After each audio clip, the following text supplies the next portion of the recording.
হায়াত না, কুল কায়নাতের হায়াত শেষ হয়ে যাবে, ইয়াউমাল কিয়ামা হয়ে যাবে, তারপরে এই আল্লাহর আলোচনা শেষ হবে না। সুবহানাল্লাহ বললেন না? এত বখিল মানুষ হলে কি আর ওয়াজ করা যায়? আমার ভাইরা, আমি এতক্ষণ আগে বলেছিলাম যে আল্লাহর শুকরিয়া আদায় করছি আমরা সবাই আলহামদুলিল্লাহ। কেউ আসতে বলেছেন, কেউ জোরে বলেছেন। একটু সবাই মিলে আল্লাহকে রাজি করার জন্য, খুশি করার জন্য, এই উদ্দেশ্যে, এই নিয়ত নিয়ে একটু বলি না? বলুন আলহামদুলিল্লাহ। আরো জোরে বলুন আলহামদুলিল্লাহ। তারপরে পরে আমাদের নবী, বিশ্ব নবী, রাহমাতুল্লাহ আলামিন জনাবি মুহাম্মদুর রাসূলুল্লাহ সাল্লাল্লাহু আলাইহি সাল্লামের প্রতি অসংখ্য অগণিত দরুদ ও সালাম অবতীর্ণ হয়ে যাক। সকলে বলি আল্লাহুম্মা আমিন। বন্ধুগণ, এতক্ষণ পর্যন্ত যে সমস্ত উলামা ইকরামেরা ওয়াজ, নসিহত, উপদেশ, আমর বিল মারুফ আলোচনা করেছেন, আমরা সব সে কথাগুলি আলোচনাও করেছি, শুনেছি। তারপরে দেখা যায় এই মাদ্রাসার এত সুন্দর একটি উপহার, যাদেরকে আল্লাহ পাক 30 পারা কোরআন তাদের সিনার মধ্যে জব্দ করে দিয়েছেন। সুবহানাল্লাহ বলুন। তাদের এই মাথার মেমোরির মধ্যে আল্লাহ ঢুকাইয়া দিয়েছেন। জোরে বলুন সুবহানাল্লাহ। আমরা সেই হাফেজদের মাথাতে পাগড়ি বাঁধতেও দেখলাম, নাকি দেখলাম না? দেখলাম না? তারপরে সুন্নাত মোতাবিক রাসূল করিম সাল্লাল্লাহু আলাইহি সাল্লামের তরিকা অনুযায়ী যে শাদী, যে বিয়া, যে নিকাহ, সেটাও আমরা দেখলাম। এখন কোরআন হাদিস থেকে শুরু করে সমস্ত একটির পর একটি পরস্পর সিরিয়াল বাই সিরিয়াল সব দেখলাম। এর আগে আপনারা বিয়ে পড়া দেখেছেন না? দেখেন না? এর পূর্বে কোরআনের হাফেজদের মাথায় পাগড়ি বাঁধা দেখেছেন না? দেখি নাই? এর পূর্বে আমরা কোরআন শুনেছি না? শুনি নাই? এর পূর্বে হাদিস শুনেছি না? শুনি নাই? এত ভালো জিনিস দেখলাম, এত ভালো জিনিস শুনলাম, তারপরেও আমাদের পরিবর্তন আসা দরকার ছিল না? ছিল না? ছিল না? ছিল না? আসলো না কেন? পরিবর্তন হলো না কেন? এই যুগটা হচ্ছে যান্ত্রিক সভ্যতার যুগ। কিছু বলবেন না কেন? যান্ত্রিক সভ্যতার যুগ, এটা সায়েন্সের যুগ, এটা বৈজ্ঞানিকের যুগ, এটা ঐতিহাসিকের যুগ, এটা কম্পিউটারের যুগ। ফলে এ যুগের মানুষেরা ঘুমন্ত নয়, খুব জাগ্রত, তারপরেও কোনো পরিবর্তন নেই। আমি আপনাকে একটা এক্সাম্পল দিয়ে বুঝাই, একটা মিসাল দিয়ে বুঝাই। একটি ফ্যাট মানুষ, কেউ মোটা মানুষ থাকলে রাগটা করবেন না, ক্ষমা চেয়ে নিয়েছি। আমি একদিন মেদিনীপুরে ওয়াজ করতে গেলাম 94 সালে। 94, আজকে চলছে কত সাল? 2025। আর কোথায় 94? কথা বুঝেন তো? যিনি আমাকে দাওয়াত করে নিয়ে গেছেন তিনি একটু মোটা মানুষ। এখন আমি এক্সাম্পলটা শুরু করেছি, উদাহরণটা শুরু করেছি ওনাকে দিয়েই। মোটা মানুষ, ফ্যাট মানুষ। উনি আমার হাতটা ধরে বলছেন, হুজুর আপনার বক্তব্য শুনি আর আপনাকে মহব্বত করি, আর আপনি কাউকে দেখতে পেলেন না, আমার দিকে আপনার চোখটা আসলো। আমি তারে বললাম, আল্লাহ আল্লাহ আল্লাহ, এক আল্লাহর কসম খেয়ে বলি, আমার হৃদয়, আমার নিয়ত মোটেও সেটা নয়। মানুষকে কোরআন এবং হাদিস, আল্লাহ এবং আল্লাহ রাসূলের কথাগুলি বুঝতে হবে হিকমতের সঙ্গে। আল্লাহ যেহেতু কোরআনে বলেছেন মানুষকে বোঝাও হিকমতের সঙ্গে, তাই আমি আল্লাহ পাক আমাকে যা হিকমত দিয়েছেন সেই ব্যাপারে আমি কথাগুলি বলতেছিলাম। আপনার দিকে আমি চোখ দেখে আপনাকে দিয়ে বুঝতে চাই নাই। তো এইখানে আবার কেউ মোটা মানুষ থাকলে দুঃখটাও করবেন না, কথা বুঝেন কি না? এখন পরিবর্তন কেন নাই, তাই এক্সাম্পল দিতে যায় যে একটা ফ্যাট মানুষ, একটা মোটা মানুষ, তার উঠতে বসতে চলতে ফিরতে সদা সর্বদাই সব কাজে খুব কষ্টকর, অসুবিধা হচ্ছে। তাই বলে একটু যেন চিন্তা ভাবনা করে মনের মধ্যে আলোচনা করে বলে একটা ভালো ডাক্তার দেখায়। ডাক্তারের কাছে গিয়েছে, ডাক্তার গিয়ে বললো, স্যার আমি ফ্যাট হয়ে গেছি, মোটা হয়ে গেছি, আমার শরীরের পরিবর্তন কিভাবে আসবে, দয়া করে ঔষধও ভালো দেন, সাইসেনগুলো ভালো দেন। ডাক্তার তার কথা শুনে জিজ্ঞেস করলো, তুমি খাবার কি খাও যে তুমি এত মোটা হয়ে গেছো? আপনারা সব খাবার খেয়েছেন তো? আপনারা ঘুমিয়ে গেলে আমি কিন্তু মধ্যে মধ্যে এমনি করে একটা ক্যাপসুল ব্যবহার করব। আপনারা খাবার খেয়েছেন না খান নাই? কোন হাত দিয়ে খেয়েছেন?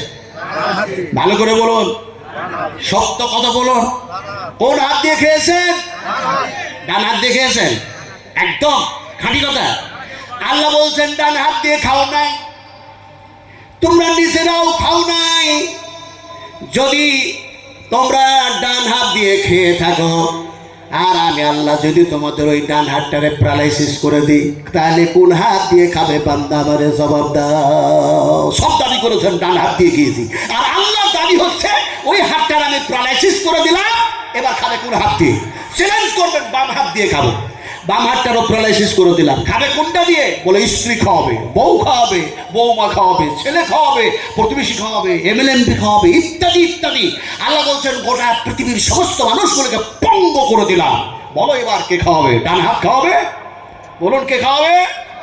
এতক্ষণ বললেন আল্লাহ, ফেলাই পড়ে আল্লাহ, না ফেলাই পড়ে আল্লাহ। কই এতক্ষণ বললেন না যে আল্লাহ খাইয়েছে? দাবি করেছেন আমি ডান হাত দিয়ে খেয়েছি। আল্লাহ পাক বলছেন, আল্লাহর দাবিটা কত শক্ত দেখুন। হুয়া ইউতইমুনি ওয়া ইয়াসকিনু ওয়া ইযা মারিদতু ফাহুয়া ইয়াসফিন। আল্লাহ সুবহানাহু ওয়া তাআলা বলেন, ও আমার বান্দা বান্দিরা, পৃথিবীর মানুষেরা শোনো, তোমরা খাও না, তোমরা পান করো না, বরং আমি আল্লাহ পাক তোমাদের খাবারও খাইয়া দিই, পানিও পান করাইয়া দিই। আমি আল্লাহ অসুখ দিই, আর আমি আল্লাহ অসুখ ভালো করি। সুবহানাল্লাহ পড়ছেন। এবার বলুন তো, ডান হাত খাইয়েছেন আল্লাহ খাইয়েছেন? আল্লাহ খাইয়েছেন। আল্লাহ কস হ্যাঁ, আমি আজকে খাবারের তাফসীর করব না। তাফসীর বলে কাসির, তাফসীর হুসাইনি, তাফসীর মারুফুল কোরআন, তাফসীর মজরুল কোরআন, তাফসীর আহসানুল বায়ান, তাফসীর দোকান, তাফসীর কাসাব, বিভিন্ন তাফসীর কারকেরা বিভিন্নভাবে তাফসীর করেছেন। সমস্ত তাফসীর কারকদের বইগুলি যদি গচ্ছিত করে আপনাদের সামনে বয়ান করি, আমার আয়ুটাই শেষ হয়ে যাবে, ওয়াজ ইনকমপ্লিট থেকে যাবে। এখন কথাটা বলতেছিলেন যে আল্লাহ কজন, একটু জোরে বলুন না, সাহস হয় না। হাত উঁচু করে দেখান দেখি, আল্লাহ কজন? আমি তো হাত উঠে দিলাম, আমার ইমান হচ্ছে এইটা। হাত উঠছে না? হাত উঠাবেন না? হাত উঠালে কি গুনাহ হবে নাকি? হাত আর একটু জোরে উঠান, আর একটু সিধা করুন। বলি নারে তাকবীর, আল্লাহু আকবার। ইসলাম, রবি ইসলাম, আল কোরআনের আলো, আল কোরআনের আলো। হাত নিচু করুন। এই যে হাত উঁচু করলেন, বিশ্বনবী মোহাম্মদ রাসূলুল্লাহ সাল্লাল্লাহু আলাইহি ওয়াসাল্লাম একদিন হাত উঁচু করে আকাশের দিকে উঠায়া দিলেন। আমি যে কোন হাদিস বয়ান করব, আল্লাহর কসমকে বলি, এই হাদিসগুলি সব বুখারী আর মুসলিম শরীফের মধ্যে এসেছে। যেহেতু আমিও একজন মাদ্রাসার খাদেম হিসেবে কথা বলছি, আলহামদুলিল্লাহ সুবহান আলহামদুলিল্লাহ। নবীজি একদিন হাত উঠালেন, কোনটা ওয়াজ করব, একদিন হাত উঠালেন, যে জায়গায় হাত উঠালেন সেখানে 1000 না, 2000 না, এমনি করে 5000, 10000 না, অসংখ্য গণিত সাহাবায়ে কেরাম রাদিয়াল্লাহু তাআলা আনহুম সেখানে উপস্থিত আছেন। রাসূল আকরাম সাল্লাল্লাহু আলাইহি ওয়াসাল্লাম যে জায়গায় হাতটাকে উঁচু করলেন আকাশের দিকে, সেই আকাশের দিকে হাত উঁচু করতে গিয়ে বললেন, হে আমার সাহাবায়ে কেরামেরা, হয়তো এরপরে আর তোমাদের সঙ্গে আমি হয়তো এ জায়গায় আসতে পারবো না, হজ্জাতুল বিদাহ, এটাই হয়তো আমার জীবনের শেষ হজ। মুঝে মঞ্জুর নেই है कि मैं तेरी शिकायत करूं, बात ही से बात निकल आती है तो मैं क्या करूं। কুলের কথা খুলে বলার ইচ্ছা করে না রে ভাই, কিন্তু একটি কথা বলতে গিয়ে আর একটি কথা মনে পড়ে যাচ্ছে, রিমোট নেই, জিভা কন্ট্রোল করতে পারছি না। আমরা স্বামী স্ত্রী এই 2024-এ গেলাম। 2024-এ অনেক হাজি মারা গেছে, আল্লাহ পাক তারাকে মৃত্যুমুখে পতিত করেছে। প্রতিদিন প্রতি ওয়াক্তে জানাজার নামাজ মসজিদে নববিয়া, বাইতুল হারাম, কাবার মধ্যে জানাজার নামাজ আদায় করলাম। কিন্তু ওই জায়গা রাসূল আকরাম সাল্লাল্লাহু আলাইহি ওয়াসাল্লাম যে জায়গায় হাত উঁচু করেছেন, সেই পাহাড়ে যাবার চাপার খুব ইচ্ছা হলো, যেখানে দোয়া কবুল হয়ে যায়। যদি বলুন সুবহান সুবহানাল্লাহ, আর বলুন সুবহান। সেই জায়গাটার নাম কি বলুন? এই বলে কি জায়গার নাম? এইখানেই তো পরীক্ষাতে ফেল। হাই রে মুসলমান, এই জন্য শিক্ষার প্রয়োজন আছে না নাই? শিক্ষার কথা শুনছিলেন না? শুনছিলেন না? আচ্ছা, শিক্ষার প্রয়োজন যেখানে আছে, শিক্ষা যাতে না হয় এর দুশ্মন আছে না নাই? আছে না নাই? ইনশাআল্লাহ আমি সময় পেলে আর আপনারা বসে থাকতে পারলে ইনশাআল্লাহ আমি সে কথাগুলি আলোচনা করব। কুল হাল ইয়াস্তাবিল্লাযীনা ইয়ালামুনা ওয়াল্লাযীনা লা ইয়ালামুন। আল্লাহ পাক বলছেন শিক্ষিত মানুষ আর অশিক্ষিত মানুষ কি কখনো সমান হয়? আল্লাহ বলছেন, পৃথিবীর কোনো মানুষ না, আল্লাহ নিজেই বলছেন কুল হাল ইয়াস্তাবিল্লাযীনা ইয়ালামুনা ওয়াল্লাযীনা লা ইয়ালামুন। ও নবীজি বলেন এই মানুষগুলিকে আমার বান্দা বান্দীদের যারা শিক্ষিত আর অশিক্ষিত কখনোই সমান নয়। হায়রে মানুষ, তো জায়গাটার নাম বলতে পারলেন না। জায়গাটার নাম কি? জবালে রহমত। যে জায়গায় দোয়া কবুল হয়, জবালে রহমত পাহাড়টা আছে কোথায়? আরাফার মাঠে। জোরে বলুন আলহামদুলিল্লাহ। আলহামদুলিল্লাহ। আরে আরাফার মাঠে যখন সেই জবালে রহমত সেই পাহাড়ের উপরে যখন চাপার ইচ্ছা করলেন, আমার সঙ্গে যারা বয়সপ্রাপ্ত মানুষ ছিলেন ওরা বললেন হুজুর আমরা চাপব না, এই আশপাশ থেকেই যেন আমরা দোয়াগুলি করব। আমার অর্ধাঙ্গিনী বললেন যেটা আল্লাহ পাক ফাইসালা করেছেন তার ফাইসালার একটু কোনো নড়চড় হবে না, আমি চাপবই।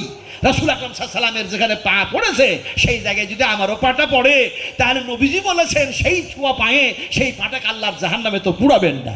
সুবহানাল্লাহ। তার নিয়ত দেখুন, তার অন্তর, তার ঈমানি জজবাত দেখুন। এখন তার সাথে সাথে আমি উঠতে শুরু করলাম। উঠতে উঠতে গিয়ে কিছুটা উঠার পর দেখা যায় সে বলছে একটু কি বসতে পারি? আমি বললাম এই তো তোমার ইমানি জজবাত শেষ, কথা বুঝেন কি? এখন আমি বললাম বসো, একটু খাজুর খাও আর একটু পানি পান করো, আবে জমজমের পানি। তাও করলো। উঠলাম। রাসূল আকরাম সাল্লাল্লাহু আলাইহি ওয়াসাল্লাম যে জায়গায় চেপে তিনি বক্তৃতা করেছিলেন, খুতবা দিয়েছিলেন, এখনো সেই মিনার সেখানে একটা সেতু কায়েম করা আছে। জুরমুন সুবহানাল্লাহ। আছে না? আছে না?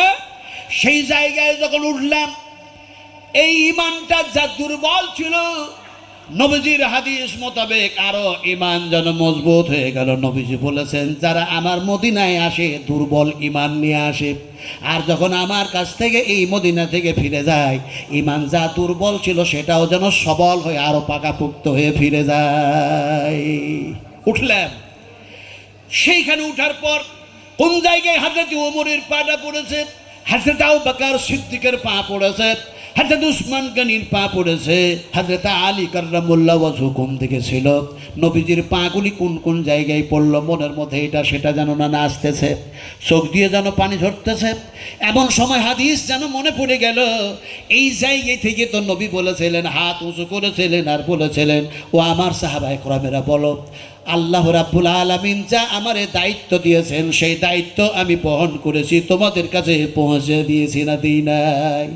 সেই দিন, সেই ইসলাম, সেই আল্লাহর কথাগুলি তোমাদের কাছে পৌঁছে দিয়েছি কি দিই নাই? সাহাবায়ে কেরাম রাদিয়াল্লাহু তাআলা আনহুমরা তেনারা মনে মনে ভাবলেন নবীজি এই ধরনের বক্তৃতা, এই ধরনের কথা তো কখনো বলেন নাই, কিন্তু আজকে বলার কারণ এর পিছনে নিশ্চয়ই কিছু আছে। তার মানে হয়তো নবীজির সঙ্গে আর আমাদের সফর হবে না, আর হয়তো সম্ভব হবে না এখানে আসা।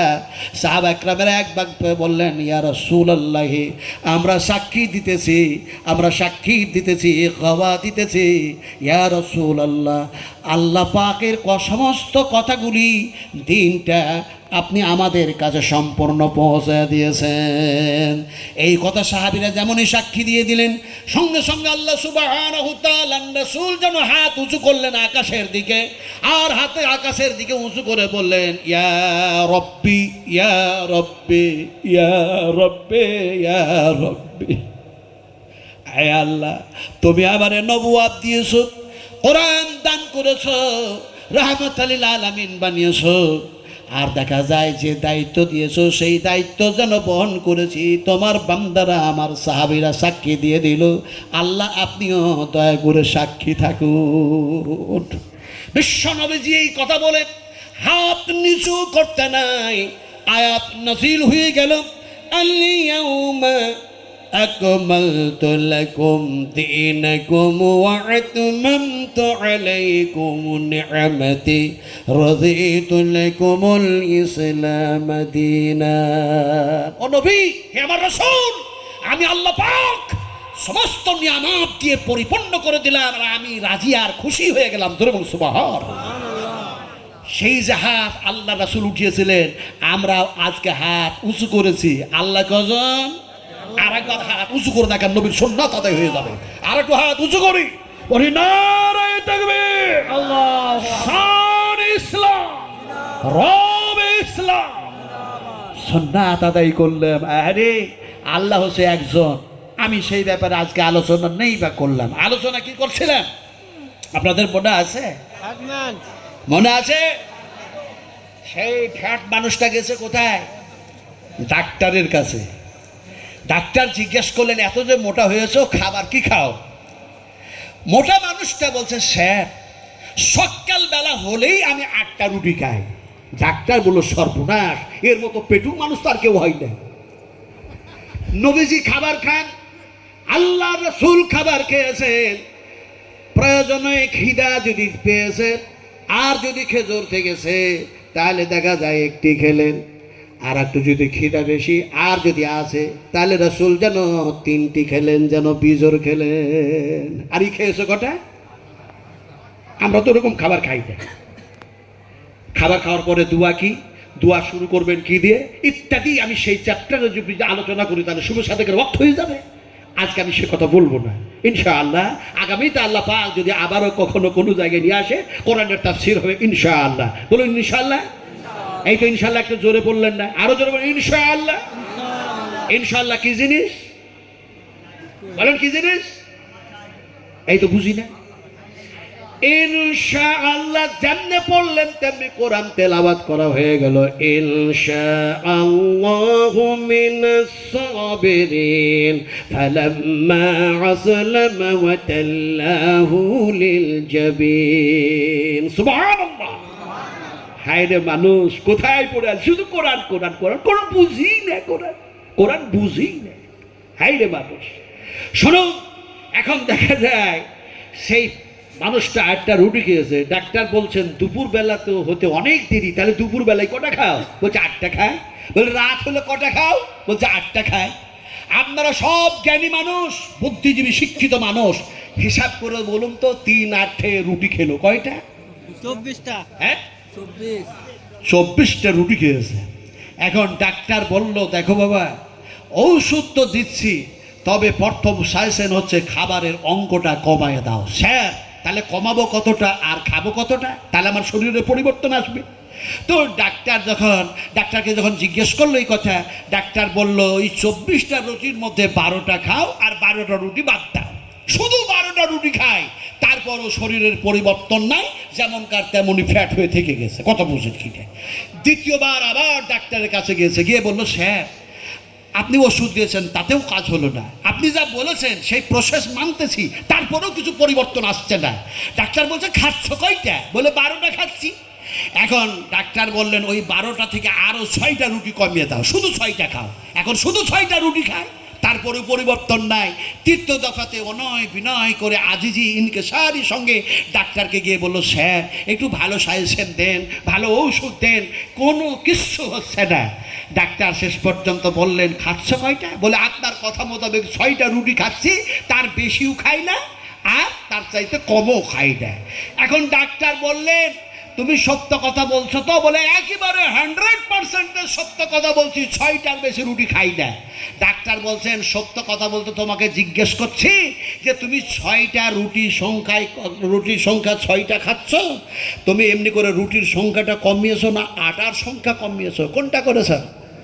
তো ফ্যাট মানুষটা বলছে, স্যার আমি তো রুটি খেতাম 24টা, কমাতে কমাতে কমাতে কমাতে কমাতে আপনার কথা মোতাবেক 6টা রুটি খাচ্ছি কমিয়ে, কিন্তু এর পূর্বে যে 24টা রুটি খেতাম, ওই 24টা রুটিতে যত কেজি আটা, সব আটা ওই 6টা রুটিতে দিয়ে খেয়েছি। ডাক্তার বলছেন, বেওকুফ কোথাকার, তাহলে তোর পরিবর্তন আসবে কি করে? তোমার পরিবর্তন আসবে না। আজকে আমরা এই কাসিমি সাহেবের ওয়াজ শুনলাম, কালকে সেই নদভী সাহেবের মুখ থেকে ওয়াজ শুনলাম, এই হাফিজ সাহেবের মুখ থেকে ওয়াজ শুনলাম, তারপরে দেখা যায় সেই ওলামার মুখ থেকে ওয়াজ শুনলাম। কোরআন শুনতে আছি, হাদিস শুনতে আছি, বলতে আছি, এত বললাম, এত শুনলাম, তারপরেও আমাদের পরিবর্তন আসলো না।